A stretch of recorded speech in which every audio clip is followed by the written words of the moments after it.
अस्सलाम वालेकुम। मेरा नाम ज़ियाउर रहमान है और आप सबका वेलकम है मेरे इस चैनल जिसका नाम है माइक्रो वर्ल्ड। माइक्रो वर्ल्ड नाम जब हम ज़हन में सोचते हैं या सुनते हैं तो हम इसके बारे में ज़रूर सोचते हैं कि इसका क्या मतलब है। माइक्रो मीन्स स्मॉल होता है इन साइंस इन माइक्रो का मतलब स्मॉल होता है इन साइंटिफिक लैंग्वेज और वर्ड का मतलब होता है दुनिया। माइक्रो में अब मतलब छोटा है इसका मतलब, तो इसमें हम डिफरेंट चीज़ें सोच सकते हैं, ठीक है ना। लेकिन with respect to my channel इसमें हम बात करेंगे वो एनिमल्स जो हम आम आंख से नहीं देख सकते, ठीक है। और इसमें मैं आप मेरे इस चैनल को बनाने का मकसद सिर्फ ये है कि जो स्टूडेंट्स मैट्रिक के हैं या एफएससी के हैं उनकी हेल्प हो सके, क्योंकि ये वो टॉपिक्स होते हैं जो आमतौर पे स्टूडेंट्स जो हैं वो at the time of exam miss कर देते हैं और बाद में वो एग्ज़ाम्स में जो है वो उनके नंबर कम आ रहे होते हैं, क्योंकि ये वो टॉपिक्स हैं जो नॉर्मली एग्ज़ाम्स में ज़रूर पूछे जाते हैं।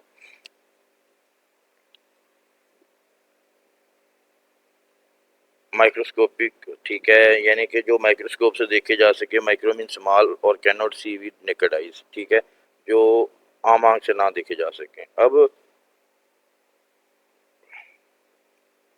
माइक्रो एनिमल्स बहुत सारे हैं। There are thousands of micro animals which we can't see with our normal eye, but there are basic 6 to 7 uh, micro animals which are very useful topics in matric और FSc books.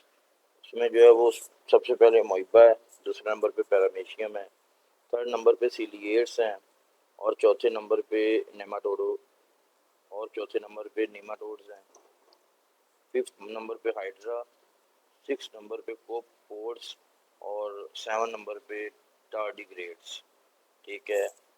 ये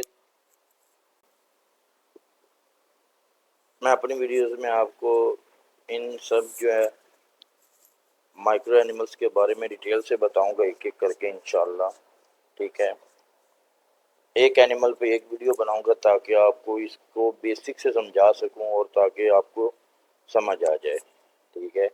ये सारे के सारे वो वाले animals हैं जिनको हम आम आंख से नहीं देख सकते, और बहुत सी दुनिया में ऐसे एनिमल्स हैं जिनको हम आंख से देख सकते हैं, ठीक है। जैसे इंसेक्ट्स हैं, ठीक है, उसके बाद लाइन है, टाइगर है, जेब्राज हैं, जिराफाज हैं, ठीक है, वो हम आम आंख से देख सकते हैं क्योंकि उनका साइज बड़ा बड़ा होता है, ठीक है। लेकिन ये जो हैं ये ऐसे एनिमल्स हैं जिनको हम आम आंख से नहीं देख सकते। मोइबा जो है वो, अगर आप में से वो लोग ये वीडियो देख रहे हैं जो मतलब मैट्रिक पे हैं या एफएससी में हैं, तो उनको पता है कि मोइबा कौन सा एनिमल है, ठीक है। पैरामीशियम क्या है, सिलियर्स क्या है, निमाटोड्स क्या है, हाइड्रा क्या है, कोपोड्स क्या है और टार्डिग्रेड्स क्या है, ठीक है। आज हम सबसे पहले अमोइबा के बारे में पढ़ेंगे, ठीक है। ये नीचे अमोइबा की मैंने दो पिक्स ऐड की हैं, ठीक है।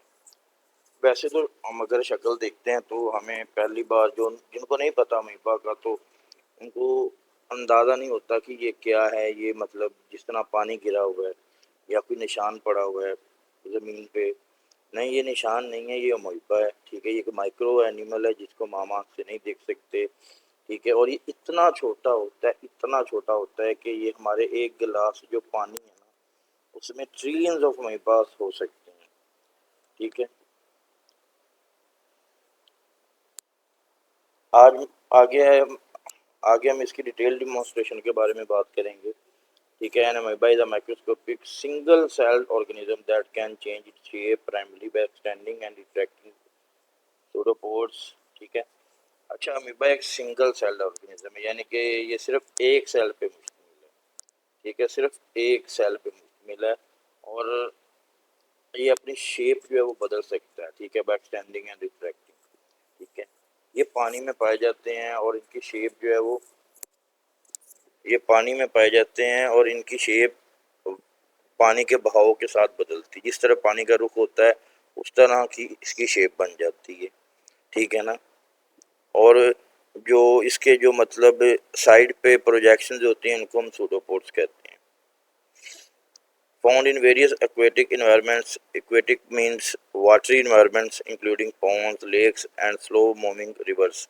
ठीक है, ये मोस्टली मतलब पॉन्ड्स में होते हैं, लेक्स झील में होते हैं, और ऐसे दरिया जहाँ पे पानी जो है वो स्लोली बह रहा हो, यानी कि ज़्यादा देर पानी खड़ा रहे, यहाँ या उस जो बहने की रफ्तार है वो कम हो, तो वहाँ पे ये ज़्यादा पाए जाते हैं। और उनकी मैंने पहले भी बताया है कि their shape depends on the flow. ठीक है, दे टेक द शेप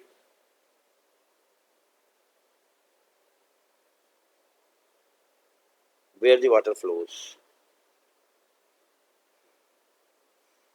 आ गया स्ट्रक्चर। अब amoebas are characterized by flexible jelly-like body with a plasma membrane, cytoplasm and nucleus. Amoeba जो अमीबा जो होता है वो एक मतलब फ्लेक्सिबल जेली लाइक बॉडी है, ठीक है, जिसके साइडों पे प्लाज्मा मेम्ब्रेन है, दरमियान में फिर साइटोप्लाज्म है, और साइटोप्लाज्म के अंदर न्यूक्लियस है। इसकी मैंने इधर तस्वीर दी हुई है। ये जो है ये इसकी वो मेम्ब्रेन है, ठीक है। उसके बाद ये जो आपको व्हाइट कलर का एरिया नज़र आ रहा है ये इसकी साइटोप्लाज्म है, और ये इसका न्यूक्लियस है, ठीक है। They also contain organelles like contractile vacuoles, mitochondria and Golgi apparatus। ये देखिए ये है कंट्रैक्टाइल वैक्यूल्स, ठीक है। इसके अलावा ये फूड वैक्यूल्स हैं, ठीक है। गोल्जी अपरेटस भी यहाँ पे इसके अंदर पाया जाता है साइटोप्लाज्म के अंदर। ये एंडोप्लाज्म है और ये एक्टोप्लाज्म है, ठीक है। एक्टोप्लाज्म वो होता है जो मेम्ब्रेन के साथ वाला एरिया, और एंडोप्लाज्म जो बिल्कुल साइटोप्लाज्म के अंदर हो, ये इसका न्यूक्लियस है, ठीक है। और ये इसके सूडोपोड्स हैं। ये जो प्रोजेक्शन है ना ये चेंज होते रहते हैं, इनकी शेप चेंज होती रहती है। आ गया movement. They move and feed using pseudopods which are temporary extensions of their cytoplasm and cell membrane। मैं थोड़ा सा वापस आता हूँ कि अभी इसकी मूवमेंट के बारे में। मूवमेंट ये जो अमीबाज मोस्टली होते हैं ये अपने ये जो प्रोजेक्शंस है ना सूडोपोड, इनकी वजह से मूव करते हैं, यानी कि जब ये प्रोजेक्शंस आगे और पीछे मूव करती हैं तब ये मूव करते हैं, ठीक है। और ये प्रोजेक्शंस कैसे बनते हैं, ये साइटोप्लाज्म और मेम्ब्रेन दोनों की वजह से बनते हैं, ठीक है। आगे मोइबा प्रोटियस की एग्जांपल है कि is a well known fresh water species while Entamoeba histolytica is a parasitic species that can cause amoebic dysentery। ठीक है, dysentery आपको पता है कि डिजीज है, ठीक है। ये दो स्पीशीज हैं कि एक अमोइबा प्रोटियस है, दूसरा एंटरमोइबा हिस्टोलिटिका है, ठीक है। दोनों मतलब जो अमोइबा प्रोटियस है वो फ्रेश वाटर की स्पीशीज है, ठीक है। और इसके अलावा जो एंटरमोइबा हिस्टोलिटिका है वो एक पैरासाइटिक स्पीशीज है जो अमोइबिक डायसेंट्री कॉज करती है, ठीक है। आगे हम brain eating amoeba. Brain eating amoeba इसमें जो है Naegleria fowleri is a species that can cause a rare but deadly brain infection called primary amoebic meningoencephalitis. Primary amoebic मेनिंगोन्सेफेलाइटिस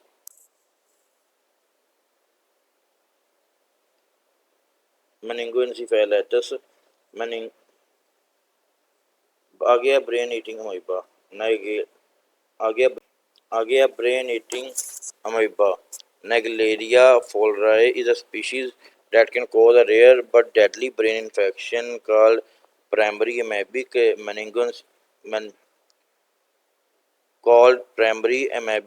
meningoencephalitis, ठीक है। ये ब्रेन ईटिंग अमोइबा है, ठीक है। इसकी जो मतलब ये एक अमोइबा की एक टाइप है ब्रेन ईटिंग अमोइबा, जिसमें जो एक नाम बताया हुआ है कि नेगलेरिया फोल्डराई एक स्पीशीज है जो एक मतलब रेयर यानी कि एक ऐसी डिजीज कॉज करती है जो बहुत कम होती है, बट बहुत खतरनाक है, डेडली है, यानी कि इसमें इंसान की जान भी जा सकती है, जिसको हम PAM भी कह सकते हैं, और इसके अलावा प्राइमरी मेबिक मेनिंगोएंसेफेलाइटिस भी कहते हैं, ठीक है। आ गया हैबिटेट। हैबिटेट का मतलब होता है कि ये होते कहाँ पे, amoebas are typically found in water bodies like ponds, lakes, slow moving rivers as well as in soil and other moist environments। यानी कि ये वहाँ पे ज़्यादातर पाए जाते हैं जहाँ पे नमी हो, ठीक है। इसके अलावा पॉन्ड्स में, लेक्स में, स्लो मूविंग रिवर्स में, ठीक है, अब मोबाइल मूवमेंट्स, पहले हमने थोड़ा सा पढ़ा था मूवमेंट के बारे में, लेकिन अब हम इसको थोड़ा सा डिटेल में पढ़ेंगे कि जो अमीबा की मूवमेंट है वो सूडोपोड की वजह से होती है, जिसको हम अमीबॉइड मूवमेंट भी कहते हैं, considered as a primary form of animal locomotion. ठीक है। आपको मैं बताता हूँ कि कोई भी एनिमल होता है ना, तो सबसे पहले जब वो मूव करता है तो वो अपने बॉडी की मदद से ही मूव करता है, और इस वजह से इसको हम primary form of animal locomotion भी कहते हैं।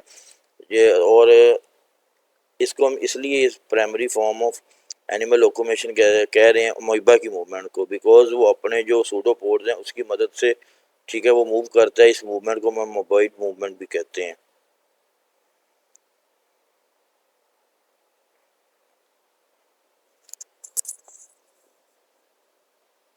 एक बात याद रखिएगा कि जो अमीबा है वो एक एक्वाटिक एनिमल है। ठीक है। और इंशाल्लाह इंशाल्लाह इंशाल्लाह मैं आपको एक एक करके सारे माइक्रोस्कोपिक जो हैं वो एनिमल्स के बारे में बताऊंगा। ठीक है। एक ही दिन में अगर मैं साथ के साथ बता दूं तो ना आपको कुछ समझ आएगी ना मुझे पढ़ाने में मज़ा आएगा। ठीक है। इंशाल्लाह मैं आपको एक एक करके बताऊंगा, इंशाल्लाह आपको ज़रूर समझ आएगा। और माइक्रोस्कोप और माइक्रो से एक चीज़ और भी वाज़ह होती है कि माइक्रो के अंदर जो एनिमल्स आते हैं, माइक्रो के अंदर जो एनिमल्स आते हैं उनको माइक्रोस्कोप के ज़रिए ही देख सकते हैं, और अमीबा हम माइक्रोस्कोप के ज़रिए ही देख सकते हैं। आई होप आप सबको आज का सबक जो है वो समझ आया होगा। अमीबा के बारे में अगर कोई भी किसी को मसला हो तो वो मुझसे पूछ सकता है, या कमेंट में पूछ सकता है। ठीक है। और इंशाल्लाह मुलाकात हो, इंशाल्लाह हमारी नेक्स्ट और इंशाल्लाह हमारी नेक्स्ट वीडियो में मुलाकात होगी हमारे दूसरे माइक्रो एनिमल के साथ, पैरामीशियम। ठीक है। तब तक अपना ख्याल रखें, चैनल को सब्सक्राइब करें। अगर मेरी वीडियो अच्छी लगी हो तो मेरे चैनल को सब्सक्राइब करें, वीडियो को लाइक करें और आगे दोस्तों को शेयर करें। इंशाल्लाह नेक्स्ट वीडियो में मुलाकात होगी। अल्लाह हाफिज़, टेक केयर, फी अमान।